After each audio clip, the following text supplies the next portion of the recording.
I'm no good at taking good advice, and I'm self-careless, so don't tell me twice that lately I've been so stuck in my head that I forget just about everything my therapist said. Maybe I'm self-helpless. Maybe I'm self-helpless. Maybe I'm self-helpless. Maybe we are all self-helpless. Hello, everybody. Welcome back to another episode of the Self-Helpless podcast. I'm Kelsey Cook. I'm Delaney Fisher. And Happy New Year, baby! Yeah, what's up? January 1st, 2024. So futuristic. We did it. Oh, we did it. What a fucking year. What a year. Peace out, 2023. Go fuck yourself. Delaney had a year. Delaney really had a year. I'm done. Yeah, it was a crawling across the finish line. Barely holding it together sort of year in a lot of ways. Yes. We thought that we would do not just a year in general recap, but a year of the podcast recap. So we are going to go through each episode that we recorded in 2023 and just talk about our favorite takeaways from it, favorite moments, things that blew our mind. And I'm really excited. As I was scrolling through our list of episodes, I was like, oh God, we got some really good ones. Good guess. Me too. I would say some of my favorite episodes ever were this past year. I mean, I feel like I say that every year because there's just so many good ones, but and just incredible guests who really get very vulnerable. They just share so much wisdom that we've never heard before. I mean, I'm very excited. Yeah. So yeah, Kelsey, you want to plug your tour dates? Where are you at this year? For sure, yeah. The Mark Your Territory tour is starting up. I am going to be in San Diego January 18th through the 20th at the American Comedy Company. And I also, I believe, am going to be having a show in LA the week after that. So if you follow me on social media, it's at Kelsey Cook Comedy, or if you go to my website, kelseycook.com, check and see if I've added a date yet, because we currently have one in the works, and I get asked a lot from LA people when I'm going to be performing there. So it should be in January, it should be this month. And awesome. Then in February, I will be in Tacoma, Philly, New Jersey, Stamford, Connecticut. In March, I will be in San Francisco, Rosemont, Chicago, Minneapolis. April 6th, I'm taping my special in Madison, Wisconsin. I'll be there that whole weekend, April 4th through the 6th. And then Sacramento, Salt Lake City, Vegas, Denver, Kansas City, and Timonium, which is the Baltimore area. So kelseycook.com for those tickets, like I said. And come see me. Fabulous. Very nice. If you want to listen to another podcast, I have one called Career Crush. You can find it at DelaneyFisher.com. It's a private show, but completely free. And then when you join the list over there, also a totally free list, free community. I share a lot of different cool media and career opportunities. People have gotten featured in magazines from the postings that I'll share with them. They get different gigs. There was a gig for a screenwriter recently, different artists. We did a little virtual art gallery. It's just a bundle of fun over there. And what's really cool is if I'm looking to hire a contractor for a project, if I'm looking for a guest for Career Crush, anything, I immediately my list is my first stop to do that. So, there's certain things that I share on there that I don't share anywhere else. And so, if any of that, strikes your fancy, come on over. DelaneyFisher.com. It's all free. It's all fun. It's all weird. I don't know. Free, fun, and weird are probably my top three words I would use to describe you. You're a free, odd spirit. Also, my podcast with Chad is out called Pretend Problems.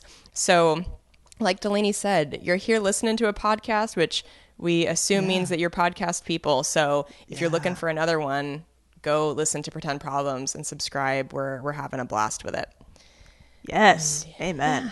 Well, we have a quote today. That is actually Well, you've said it. It's not your direct quote, but Not my quote, yeah. We need to hear it again, and I think it's probably the best possible quote to start a new year with. Yeah, I agree. Like this one really, I would, and this is, looking back at the last 12 months of episodes we've done, this is a quote that really, I think, stands out to me probably the most. Yep. So I heard it from a woman named Heidi Rain, who does a podcast about like codependence and addiction recovery and things like that. And I don't know if it's her quote, but she basically said that, if you struggle with codependency, you have to stop asking yourself how much you can tolerate, and you instead need to ask yourself, how good can you let things get? And I thought that was fucking magical, because if you grew up in conflict or chaos or a lot of moving parts, right? Mm-hmm. You had to learn how to survive and sometimes thrive in chaos and bullshit and all that kind of stuff. And so your tolerance level might be a little bit different, but it doesn't mean that's a great or healthy thing for you. And I think a lot of us don't realize, like, oh yeah, no, your life could be actually really fucking awesome. Yeah. If you Can let you it. Just say it one more time? I know I asked you to repeat it the other episode, but just say it one more time. I just need it. Sure. So, you need to stop asking yourself how much you can tolerate, and instead ask yourself, how good can you let things get? God, just the wording of it. Oh, I know. It's perfect. It's so solid. Heidi Rain does not realize how life-changing that saying that quote on her podcast was, but she's definitely somebody we need to have like on the show. But that quote, just like something in my brain will never be the same again after that quote. Yeah. There's something about the wording of how good can you let things get? Yes. Because it implies that you stand in your own way. Yes. And yes. I don't know if it's been an actual quote, but I think we've talked a lot on the show about the concept of that humans will continue to do the same patterns even if they know that they are bad for them. Oh, right. But right. It's because it's what feels familiar. And so it actually feels safer to do something that is to your detriment because at least you know it. Yes. You can survive it. I think that was from Katie Norton's episode when we talked about learned helplessness, which was also this past year. She was great. Right. Yes. And so this whole idea of like, how good can you let it get? Right. I think I've been pretty codependent with my work, actually. Like, I think I've been in a relationship with stand-up where I just think I have to do things a certain way. Right. And it's just, I've had some wake-up calls recently of like, oh, I actually have to change. I just have to change my relationship with work, and I have to change myself. Like, I think I've put, it's like what you were talking about where you've put so much of your identity into succeeding in this very specific way. And oh my God, again, the quarter life crisis continues. Oh, 1,000%. And like that's the thing. Codependency affects every area of every relationship that you have with yourself, with your work, with the people that you love, like all that. It permeates everything. I love that quote. How you do one thing is how you do everything. Mm-hmm. That is a very fascinating quote to me as well, because it's like, look, if you're codependent in your work life, chances are it's leaking to other spots and vice versa. And if you can just focus on the core of where that comes from, it'll just kind of, by default shift things in every other area. So yeah. Did we talk about how there's this trend on TikTok right now, or at least one girl's video went viral, but I think it is starting to become a trend of living a softer life? No, please explain. Please elaborate. This girl was talking about how she is trying to live a softer life in every way, and that for her that means that she's been really conditioned to kind of like be on the grind always. It's like waking up and like immediately having a cup of coffee on an empty stomach. It is doing like high intensity workout classes. It is working constantly. It is like it's this like harder, grindy life. Right. And that she's starting to try to look at every area of her life and be like, how can I soften this? And that she has started doing less intense workouts, more like Pilates, yoga based workouts, or starting her mornings with like tea instead of coffee, and changing her work schedule. And that it's just making her whole life and the way she takes care of herself just easier, softer, better. And so, I've definitely been like a real grinder my whole life. Yeah, So I I'm feel like trying to the soften up too. the soft, that's a nice way to put it. I feel like I've been trying to do that the last several years, slowly but surely. Yeah. But like I think that brings up I think we have to ask ourselves who benefits from us being burnt out, overworked. Like people make a lot of money off of us when we are everywhere all the time, spending money, making money, being on all the things. Like we're being profited off of all the time, right? And so it's like, oh, that's always a fascinating thing. It's like I love that question, who benefits from this? Especially when you feel like you're not, who does? Yeah. You know, like where did this come from? What is this conditioning all about? So yeah, I Right. love that. Or even if you benefit from it, it's like, but how, like, to what detriment? Or like, how much do you actually need? Like, maybe you are making great money, but it's like, at what cost for other things in your life? Exactly. You should check out our, what was it, Defining Enough episode, where we talked about like, what is enough money? What is enough accomplishment? What is enough free time, self-care, you know? Yeah. Like if you don't know that shit, you have no compass guiding you, and you will just work and work. And then you're like, oh, I mean, I remember, getting into that pattern of just like working, and then realizing, oh shit, I actually have hit my goal of making enough and figuring out like what I like to spend money on and all that stuff. But I didn't realize it because I didn't take one fucking second to just reflect and be like, oh, I can stop doing these things. Yeah. So incessantly, you know, it's just a wild, weird mindfuck. Well, It's what's on your list? That was just the intro. oh God, help us. Just always trying to get. Oh my God. Okay. Well, let's talk about January of 2023. Some of those episodes. We did. I think that was a solo episode for me that talked about 20 tips for navigating winter blues. I enjoyed doing that episode. That was just nice to like kind of recalibrate and just remember to take care of yourself, because you're not getting as much sun in a lot of parts of the world, and it can really impact you. We did an episode about being authentic, and I had on one of my all-time favorite YouTube beauty gurus, Jamie Page, and it was such a thrill. That was so fun to have her on. And then we did the human design episode. Oh, right. Do you remember with Crystal? Yes. Fascinating. I need to go back and look at that reading again, because she emailed it to me. Creepily accurate. Creepily. Like, what the fuck? I mean, it's nuts. It's witchcraft. It's wizardry. Right. Yeah.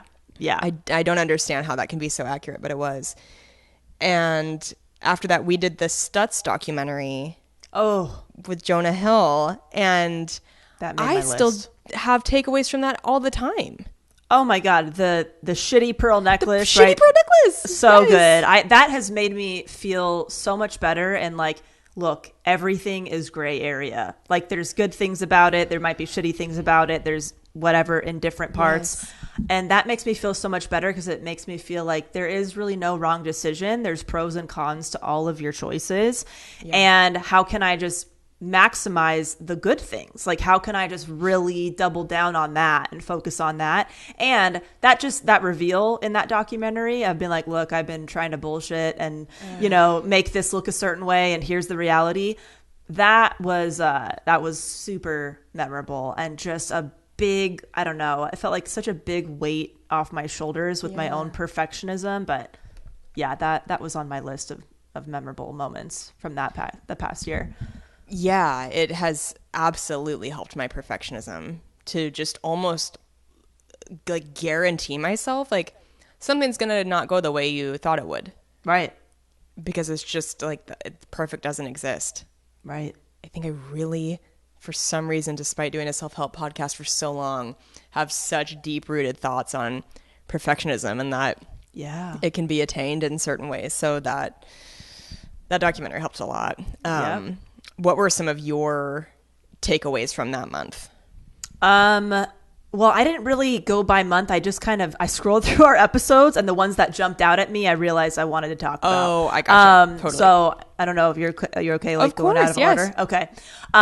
So one thing very memorable, just memorable, I don't want to say I have like applied it necessarily, is that all females can squirt. Did you remember? Oh my God, yes. That episode that we did. Yes. That was very fascinating. Just like all the things that I personally have yet to explore when it comes to sexual things, and that got lodged somewhere in my brain and is also never leaving. So that was interesting.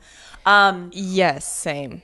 One thing that popped out of me is when I saw our Love is Blind episode, and we were talking about how one of the couples, the girl said something like, don't let housework problems become relationship problems. I don't know. We talked about like the different moments in the episode, and I got to say, I could not disagree more. I would say that housework and chores and things like that, if you feel like you are not being heard or respected or whatever in those like little day-to-day things, or what could seem minute or whatever, that it could be like a core issue in other areas. So like when I remember I think she mentioned that they had been together a year or something, and it's like, sometimes we bicker about the chores or something, but we're trying not to let that become relationship problems or something. I was like, sounds like you're the messy one, and sounds like sounds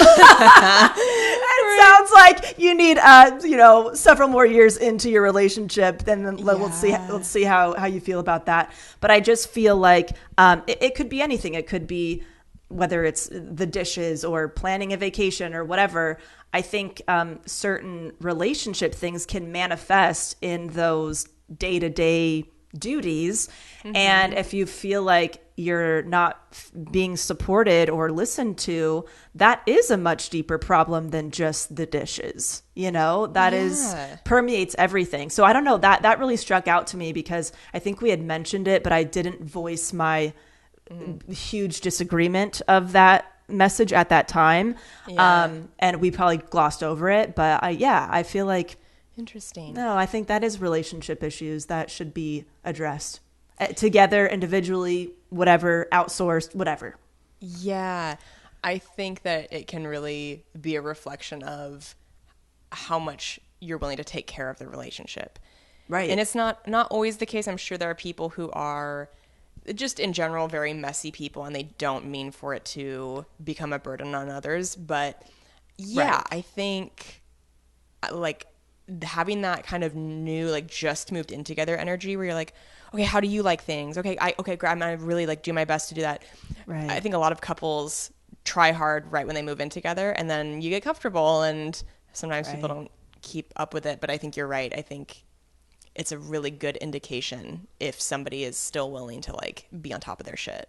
Totally. And just not just about like who's messy or who's not. That, it's more just like, are you willing to meet each other in the middle and figure it out as a team? And but I don't know, that really jumped out at me when I saw that. Yeah. Yes.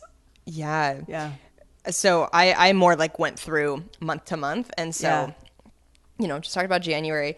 February was a very big month for me on the podcast because we had on Dr. Sharisha, who talked about adrenal insufficiency, and then I ended up speaking with her privately afterward, and she's actually who helped like convince me to do an IUD because I was losing so much blood with my period at the time that she was like, you really could become anemic.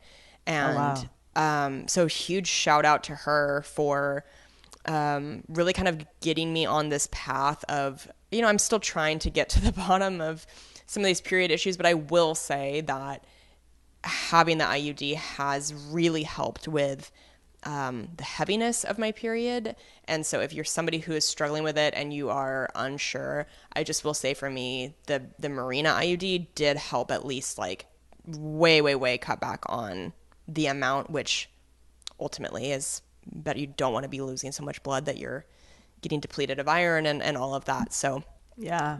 that was a big episode for me. And then, I ended up opening up about my mom having dementia, which it's so wild because I'm, looking at our podcast episode list and I'm like, oh, wow, that was in February after my mom had already had it for like over 2 years at that point.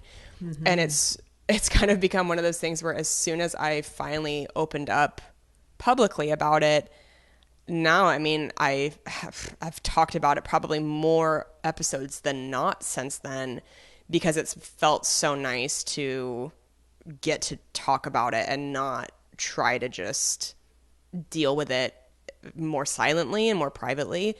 And yeah, so I've said it before, but I'll say it again. I'll say it until I don't have a voice anymore from saying it a million times. But those of you who have either gone through something similar or are going through something similar and wrote into the podcast, our producer forwarded me those emails, and I just, from the bottom of my heart, cannot thank you enough for taking the time to share with me what you have gone through, and just know that it has helped me feel so much less alone. And I just hope you know that if you are going through something like that, you are not alone. There are online communities that you can talk to. I've been going to a support group now over Zoom a couple times a month, and my heart just goes out so much to anybody going through the dementia stuff. It feels like there is nothing harder in the world. So anyway, just thank you to our amazing community for giving me this space to talk about it and being so receptive to what it's like. Yeah, definitely. Yeah. Definitely.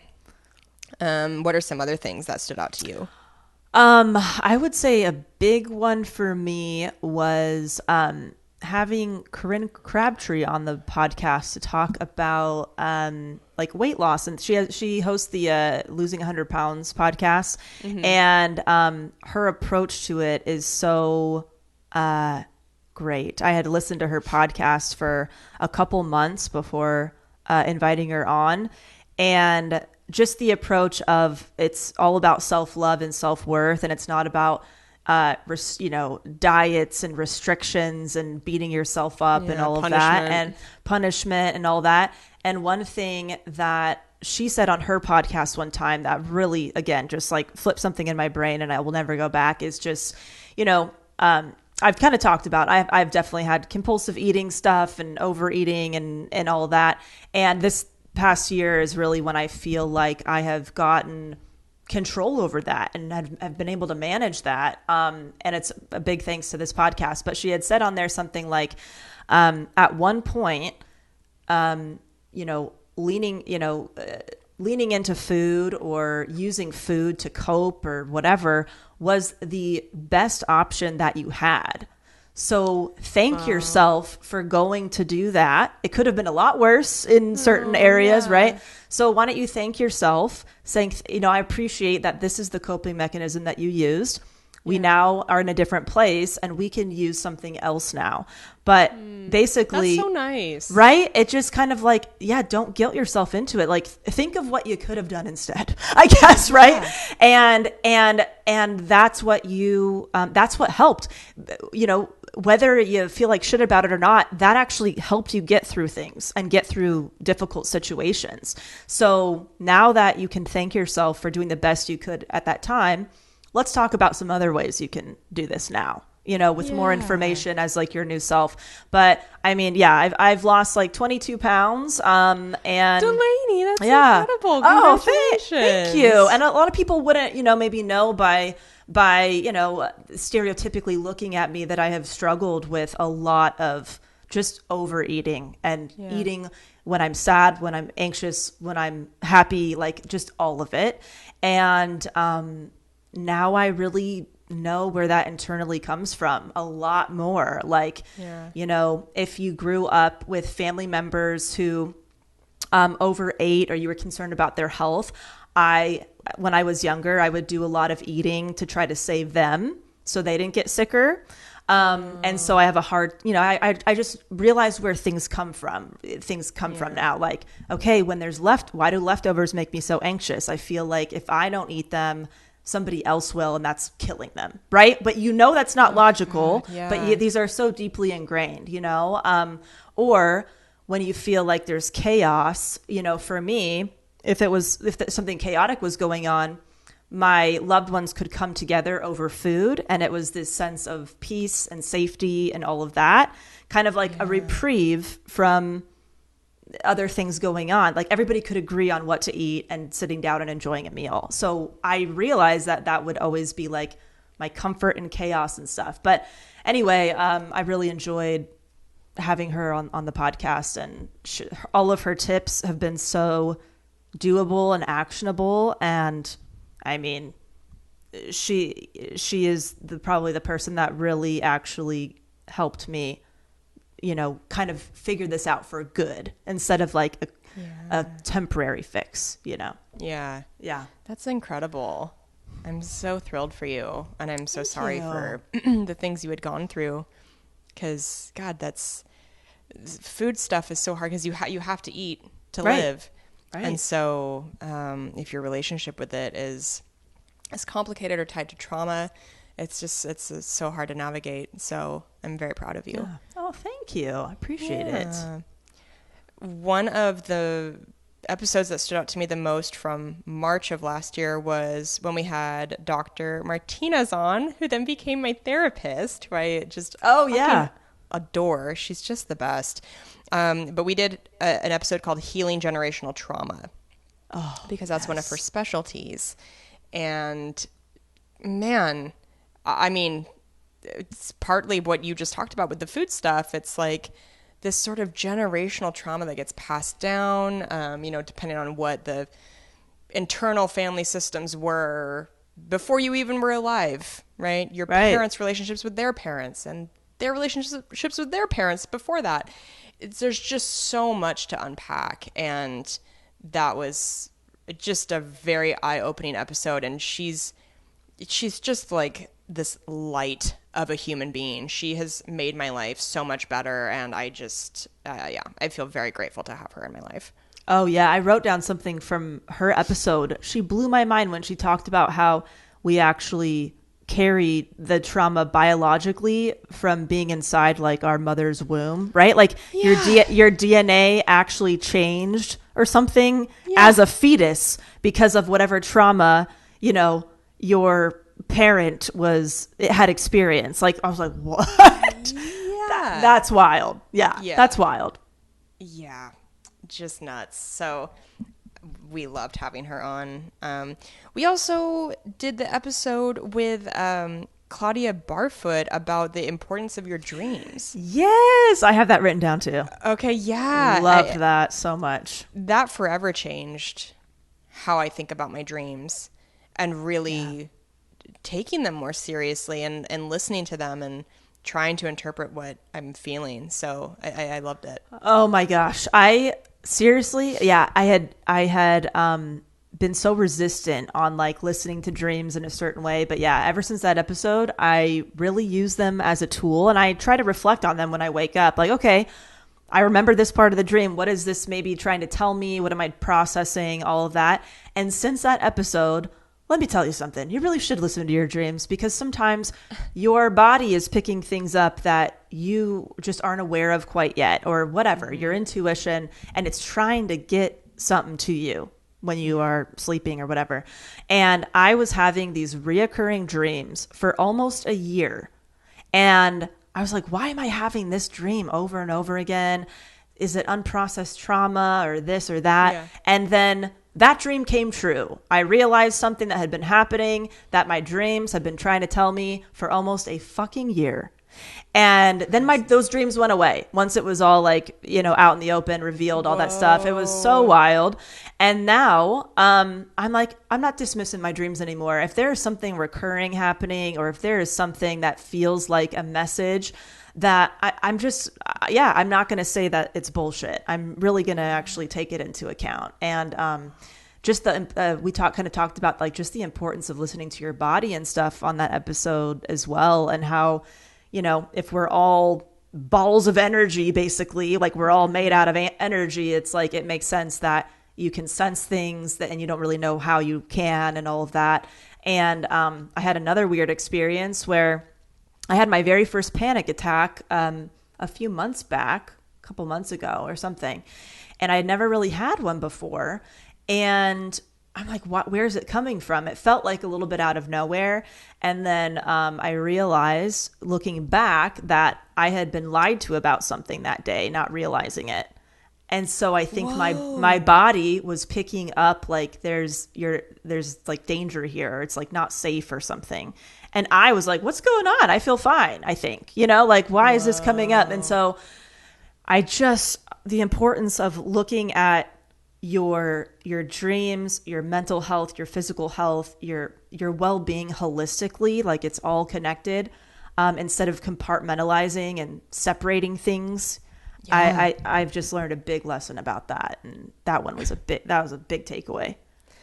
Yeah, I was going to say too, something that I just learned via Googling is that it's pretty common for women to have nightmares the few nights leading up to their period starting, because your hormones are dropping and like your body temperature is raising at night, like, all the fucking joys of hormones and period stuff. Yeah. But I have had bad nightmares the last couple nights, and I was like, what? Like, why is this happening? And I Googled it, and they said that that's super common. So anyway. Oh, how weird. If you've experienced stuff like that, just know. Now, do you think that was for the purpose of letting people know your period is coming when we didn't have tracking apps back in the day? Of like, hey, listen, you're going to want to get some leaves or something, because get to a quiet, safe place. Like, I'm just like, know. Why? How? That is so cool and weird. Yeah. I know. I love how your brain works. I love your fascination with like why, from a biological standpoint, like back in caveman times, would this have been? Because you're so right. I mean, just so weird. Very possible. I don't know. I really enjoyed the episode that we did about Oracle decks with Lucy Sherman. And I think we had talked about Oracle decks on several different episodes, and how I just really enjoy them as a tool for setting an intention or meditation, or just a little bit of magic in your day, because you don't know what card you're going to get. You don't know what message you're going to get. And I pulled an Oracle card recently, and there was a really cool quote, or like, maybe not a quote, what are those things called? A parable? Anyway, I'll share with you, right? Yeah. When I have an Alana Fairchild deck, and the kind of parable situation was basically talking about the wind and the sun, how you can kind of try to use force with something, or you can just kind of be yourself. Mm-hmm. And the situation is basically like a person is walking down the street. How do you get them to, like, talking about the weather, what kind of weather gets them to actually take their coat off? So the wind tries to get them to take their coat off by storming around them and all these types of things, and using a lot of force. And, the person almost loses their jacket, but is able to kind of put it back on. And the sun just beams really bright, and the person gets hot and takes off their jacket and walks down the street, right? So it's like this, I don't know, that really just stuck with me, of like, yeah, there's more than one way to do something. And what if you just backed away from like the forceful pushing of things, and just kind of stand your ground and be? Yeah. I love that. I like that one a lot. We should call this episode "I Love That," because I think I've said it 90,000 times. We also, I think, focused a lot this year on trying to get our sleep right, and like getting like good rest and taking care of ourselves. So we did an episode on 12 tips for great sleep, and just like sleep hygiene, which I've really tried to take more seriously, the whole idea of like the wind down before bed and the whole doing things that your future self will thank you for. Yeah. Just I've gotten really back into reading before bed again and doing a lot of like somatic therapy sort of things, like tapping parts of your body to release tension and stress. And yeah, that's been a very helpful thing we've talked about. And also, I liked our episode a lot about biggest mistakes we've made with money. Oh, yeah. Yeah. And just trying to like impart some wisdom for people who maybe are younger than us or are just unsure of how they should be spending their money or what they should be doing. And we're certainly not perfect, but I liked talking about that with you and kind of where our money mindsets have come from. Oh, definitely. I think for me, I've learned a lot from like my money missteps, I guess, where it's like, you know, if I could go back in time, I probably wouldn't spend money on that thing. But then again, here's all the things that I learned from it, you know? So it's like, okay, would I have been able to learn those lessons without making those mistakes? I don't think so, actually. You know, so I like, if you could learn from somebody else's mistake without having to do it yourself, I hopefully you can, right? Because I think there was certain things that I only learned from going through it, but if I had heard somebody talk about it, I think I would have been able to avoid it better, you know? But yeah, there's just, I think all my kind of things that I wish I would have done differently is just this kind of all or nothing mindset about money. Either I got to hoard it all or spend it all.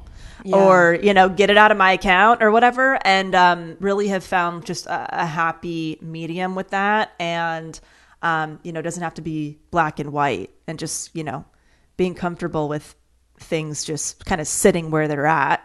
And also just not like giving your power away and giving your money away to things that you're not 1,000% sure about. Like we talked about, you know, Kelsey's shared about like get into the pyramid scheme situation, stuff like that, right? Or, you know, those types of situations, or, you know, maybe taking a big loan out on something that maybe you didn't really want you know, you didn't really want that bad, whatever it is. But for me, it's like just being a hell yes on how I spend money now, where in the past I'm like, I'll do it, but it wasn't a hell yes. And I think much more mindful about that. Yeah. I loved the enmeshment trauma episode with, was it Kate Bastieri? Oh my gosh. So many things on that episode blew my mind that she said, especially of how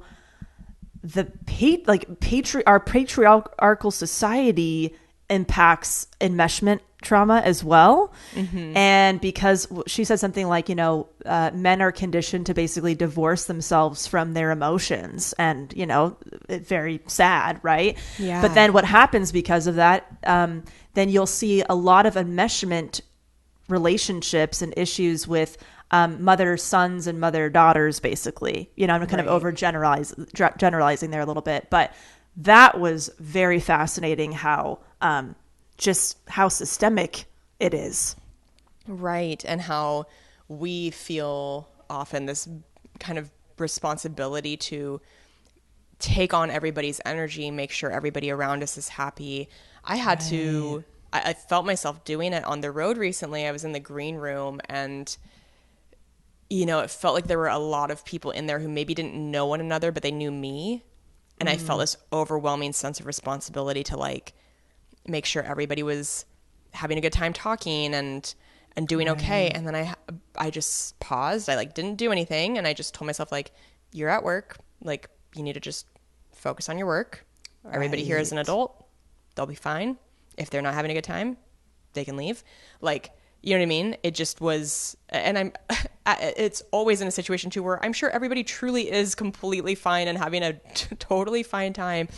It's like this over the top trying to make sure. And I feel like that's a lot of the enmeshment stuff too. Yeah. Yeah. Agreed. Such a good one.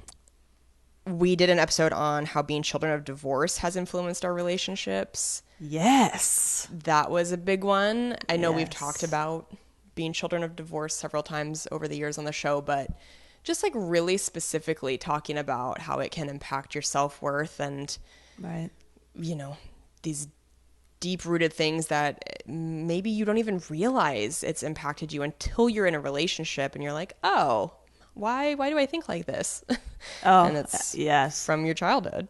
Yeah, my biggest aha around that I kind of shared was that I realized how uncomfortable I was with undivided attention. Right. Like I from men specifically. And so I didn't even realize that until, my husband and I were having a conversation that was like about, I don't know, hour and a half long. And I've just got this wave of uncomfortability of like, I feel so uncomfortable and almost unworthy that you're talking to me for this long, this undividedly, basically. Yeah. And I'm like, where does this come from? And it's like, no, being a child of divorce, it's like, look, I'm very grateful. Like I have 4 parents who love me. Both my parents remarried, and everybody did the best that they could. And there's things with divorce that nobody can change. Like that's just, there's nothing my parents can do to fill the gap of what Right. that experience is like. And with me being the oldest of 4 siblings on one side of my family, there was a lot of little kids in the house and babies crying and, really like urgent needs of taking care of them. And so as the independent older kid, my attention was kind of sporadic. Right. Yeah. And so I realized like I just got very used to that kind of a thing and how detrimental that has been for my emotional connections and emotional intimacy. Yeah. Wild. It's been I think a very productive year emotionally. I think we've both learned a lot. Oh, which is ultimately all we can do. I think both of our last big takeaways from this year, from the previous year, was the episode we did on 10 simple safety tips that you need to know. And we had on former Deputy Sheriff Joy Farrow and technologist and domestic violence survivor Laura Frombach. And they really gave us so many things that are just like, we will have this knowledge for forever on how to keep ourselves safer on the road, at home, for our listeners who are on dating apps. It's one of those ones where it's like you'll leave the episode feeling just so much more prepared, I think, to be out in the world. Oh, absolutely. What a relief when I was telling them, like, I feel like I have to strategize when I walk my dogs. Like, if there's a coyote, I got to throw them in a trash can or to hide them or jump somebody's fence. And they're like, or you could just get this spray. I'm like, oh, okay. I don't have to be the neighborhood's ninja. I can just buy this spray and keep it in my pocket, or I walk with a little fanny pack, whatever. Like just those things that just give you a little bit more peace of mind in your day to day. You don't realize how much those things weigh on you when you're just going about doing basic things. Yeah. So we hope that you guys had as much fun listening to our 2023 episodes as we did recording them. I feel like like I said, we learned a lot, and hope that it helps you guys too. Amen. Do you have a segment? I sure do. Let's see. I just had a really nice week with my family. Right now we're recording. This is Thanksgiving week, so I'm excited to be catching up with some family that's coming into town for the holiday. And so those are good things that are happening. And I feel like, you know what I could share? I could share a little woo-woo moment with you, Kels, please. if you'd like. Because I feel like we did some woo-woo episodes this past year.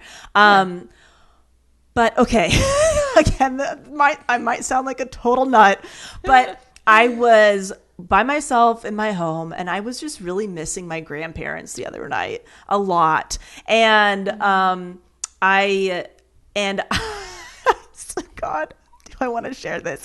I was just kind of like, look, if you guys are here in any way, shape, or form, will you just let me know? I might be totally crazy talking to myself out loud, but like, I just miss you. I want you to, and like, you can throw all the grandparents in there. I mean, if I was like, just anybody who wants to say hi, I'm open to it, whatever. I I kid you not, dude. I was watching TV. My dog started barking at our front window. So I had to pause the TV and I had to go and get the dogs to stop barking at nothing that was outside. And then I come back to the TV and we have our captions on our TV. Mm-hmm. And the words that are on my fucking TV say, yes, absolutely.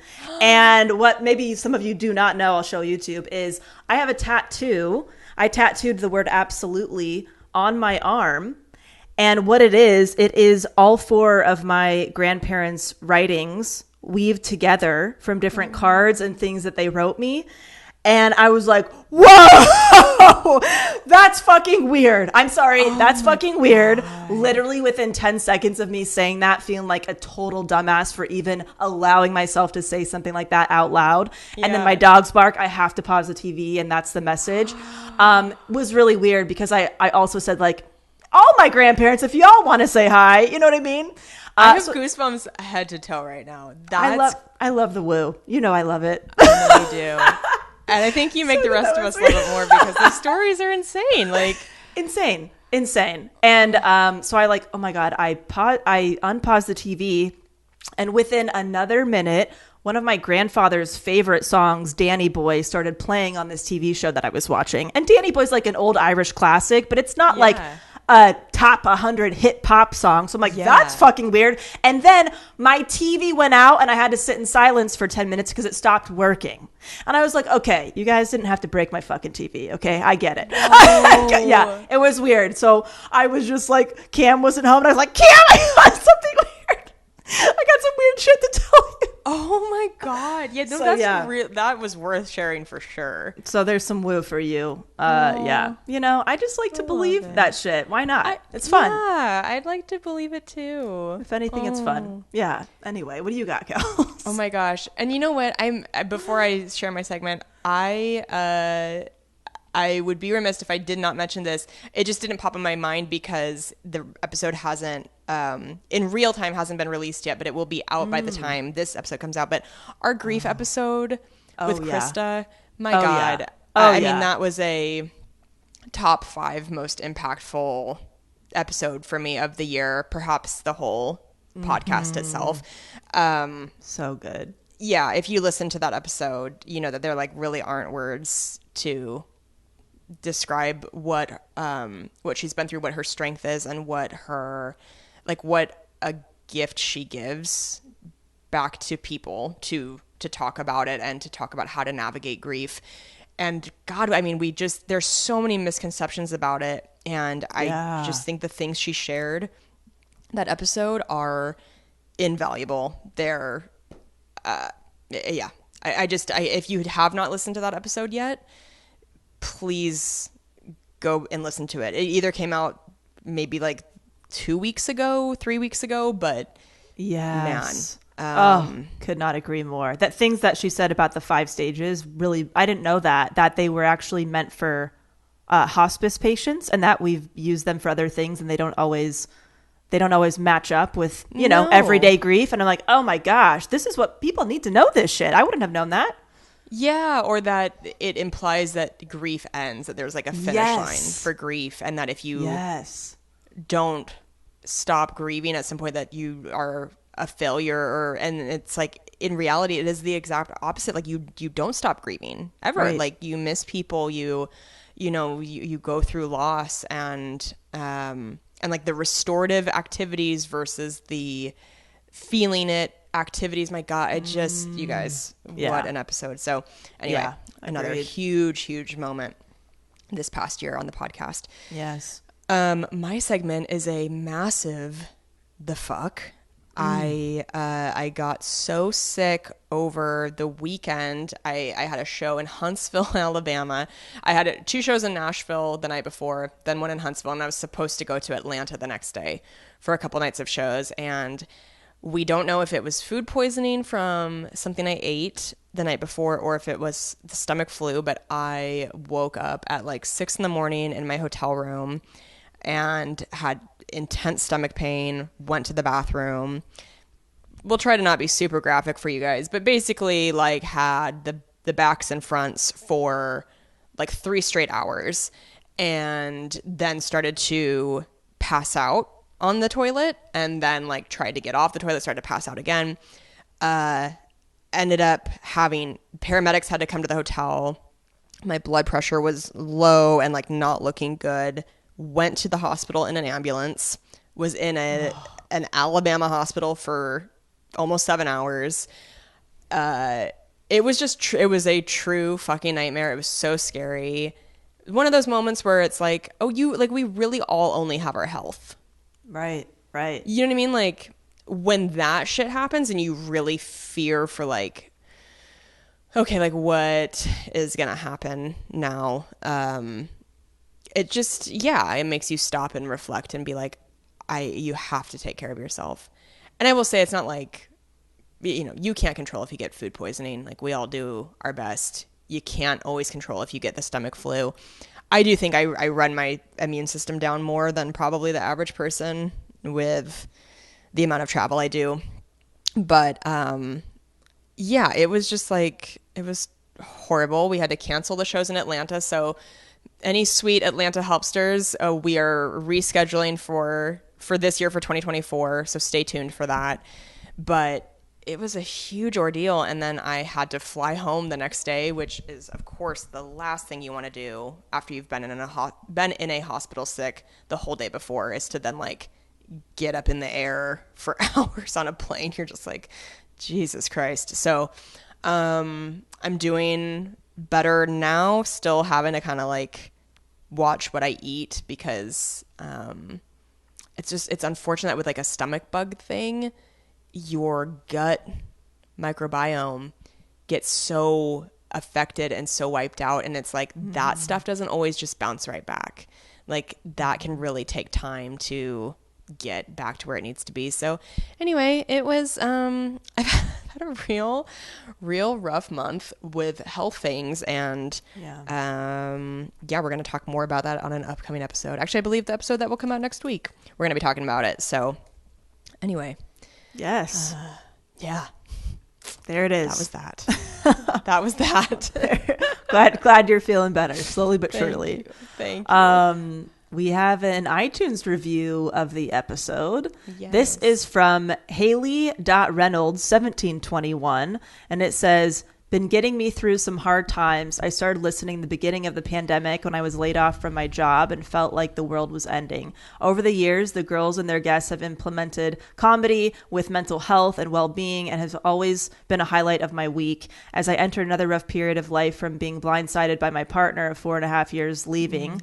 I listened to the episode with Leo Babauta, and I remembered how much this podcast helped me get through the last few years. Thank you for the wonderful content you put out. It truly makes a difference. Oh my God. Haley. I'm getting teary-eyed. I know. Oh my God. That was so sweet. Wow. Thank you, Haley. Yeah. Oh my gosh. Thank you for taking the time to write that. That's so kind.